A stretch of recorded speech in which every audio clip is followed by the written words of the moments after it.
tujuan hidup manusia itu kebahagiaan, itu dari Sokrates yang jelas. Cuma kebahagiaan itu tidak diperoleh dari senang-senang, tapi diperoleh dengan kita melakukan keutamaan, arate. Dan untuk tahu keutamaan, ya kita butuh pengetahuan yang benar.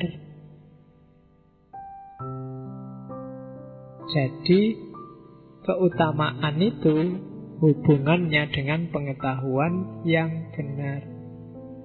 Berarti apa? Bahagia atau tidak, itu kuncinya adalah kita bisa mikir yang benar enggak. Kalau kita nggak bisa mikir secara benar, ya kita nggak akan bahagia. Katanya Sokrates, orang yang tahu kebenaran pasti dia bermoral. Dan orang yang bermoral pasti dia bahagia. Ini rentetannya agak panjang. Pak, kan banyak Pak orang pinter tapi tidak bermoral. Pasti dia tidak bahagia kalau begitu. Kenapa tidak bahagia? Karena pengetahuannya tentang kebenaran tabrakan dengan praksis hidupnya. Pasti dia tidak akan bahagia. Jadi pengetahuan yang benar, perilaku yang benar, baru dari situ lahir kebahagiaan. Tanpa pengetahuan yang benar, tidak mungkin perilaku jadi benar. Dan tanpa perilaku yang benar, tidak mungkin nanti ada kebahagiaan. Kalau ada orang pinter, tahu mana benar mana salah, yang dilakukan kok yang salah, dia tidak akan ketemu kebahagiaan. Karena hidupnya sendiri sudah paradok. Sekaya apapun orang, kalau itu hasil korupsi, jangan mimpi dia bisa tentram, tenang, bahagia. Kenapa? Karena ini tabrakan sama gaya hidupnya sendiri. Makanya kan kalau di Islam kan diwanti-wanti benar itu, jangan sampai sedikit pun ada barang haram yang masuk dalam hidupmu. Bukan apa-apa, kamu akan jauh dari kebahagiaan. Mikirnya nggak usah jauh-jauh, besok berarti masuk neraka Pak. Iyalah itu besok, dipikir besok. Sekarang itu loh kamu sudah sumpek. Kalau banyak yang haram-haram ikut masuk. Kenapa? Hidupmu kontradiksi.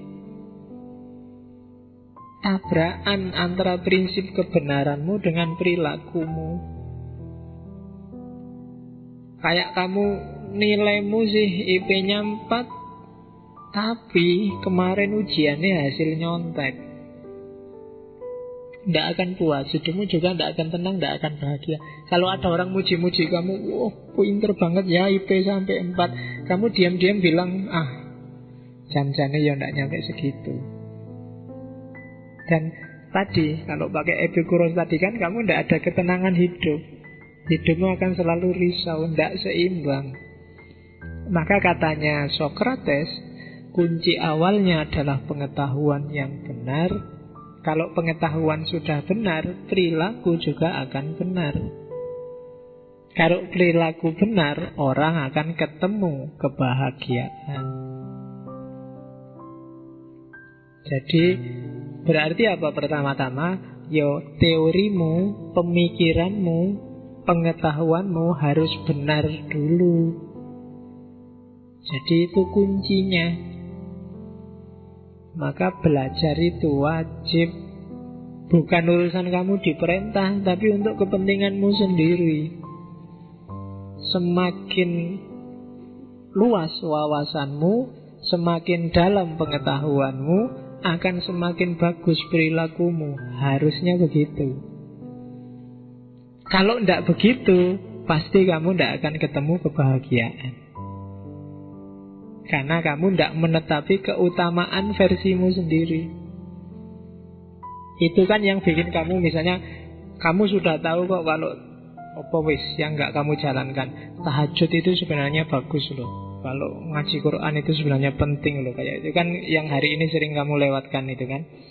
Kamu tahu itu bagus, baik, penting, tapi kan nggak jalan dalam hidupmu. Itu kan ada kontradiksi. Kamu sering galau sendiri, sumpek sendiri kalau sudah masuk wilayah itu. Kalau ada temanmu rajin tahajud, kamu sebenarnya gelisah kan kamu. Jan-jani ya apik ning yo. Terus kamu nyari-nyari alasan biar nggak tahajud juga ndak apa-apa. Itu kan sunnah pak. Itu iyalah pembelaanmu boleh, tapi kontradiksi nggak bisa kamu ingkari bahwa dalam dirimu ada tabrakan itu. Dan itu biasanya bikin kamu tidak bahagia. Maka luruskan lagi pengetahuanmu. Dari pengetahuan yang lurus akan lahir perbuatan yang lurus. Dari perbuatan yang lurus akan lahir kebahagiaan. Di situ tak tambahi satu, katanya Sokrates. Dan jangan lupa, pengetahuan paling berharga adalah pengetahuan tentang dirimu sendiri. Tentang banyak hal lain kamu bisa menipu, tapi tentang dirimu sendiri kamu tidak akan bisa nipu. Kalau rumusnya di Sokrates kan know yourself, kenali dirimu. Begitu kamu kenal dirimu, positioningmu dalam hidup jadi enak. Siapa sih aku? Aku itu cara mikirnya gimana sih? Kebiasaanku apa sih? Tipikalku ini orang yang kayak gimana sih? Yang jelek-jelek apa, yang bagus-bagus apa, itu kan kenal dirimu.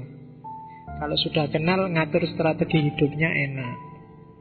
Nah itu Sokrates, gurunya para filosof di Yunani. Beberapa peneliti menyebut sebenarnya namanya Sokrates beberapa kali disebut dalam Al-Quran, cuma tidak dengan kalimat Sokrates mestinya. Karena yang hafal Quran nggak ada pak nama Sokrates di Quran. Oke, ada kalimat bagus yang saya ambil dari dialognya Plato dari Sokrates. Katanya Sokrates, makanan enak, baju indah, dan segala kemewahan, itulah yang kamu sebut kebahagiaan. Namun, katanya Sokrates, aku percaya suatu keadaan di mana orang tidak mengharapkan apapun adalah kebahagiaan tertinggi. Jadi, katanya Sokrates, kalau kamu merasa itu kan tidak mengharapkan apapun, itu berarti apa? Kamu menerima hidupmu apa adanya total 100%. Dan kamu akan jadi orang paling bahagia. Punya uang 1.000 dan kamu terima, bersyukur, rela, itu lebih bahagia daripada punya uang cuma 500 dan tidak bersyukur. Loh ini kenapa kok ketawa? Kurang tinggi, kebalik contohnya. Ya intinya menerima dirimu apa adanya deh sekarang. Berarti apa? Tidak punya keinginan-keinginan, nggak punya. Coba dulu aku tinggi besar. Wah, coba aku rotok putih sidik mesti ganteng. Coba rambutku jangan kuwul-kuwul gini roto Coba. Itu kan keinginan-keinginan banyak. Semakin kamu semacam ini, kamu tidak akan bahagia. Coba duitku banyak, mau beli baju yang model itu, mau makan di sana, mau punya rumah yang tingkat 3. Semakin ini masih banyak di kepalamu, semakin jauh kebahagiaan. Tapi semakin kamu menerima dirimu sendiri, kalau bahasa sufinya qanaah, ya wis punyanya ini ya ini, mau apa lagi? Soalnya dengan ini aja sudah senang saya, sudah syukur. Itu kamu bahagia. Itu teorinya Sokrates. Ya sebenarnya di Quran ayatnya banyak, cuma kayak ayat Quran kan bagi kamu sangat biasa. Beda kalau tak kasih ini ayat Sokrates loh. Kelihatannya lebih gaya ini bagi kalian. Jadi biar ada getarannya lah teorinya, ngono pakai Sokrates. Padahal ya padha wae, nanti banyak ayat juga konotasinya sama. Jadi katanya Sokrates, aku percaya satu keadaan di mana orang tidak mengharapkan apapun adalah kebahagiaan tertinggi. Kenapa kamu kecewa, sumpek luar biasa dengan kondisi Indonesia? Karena kamu punya banyak sekali harapan pada Indonesia dan pemerintah.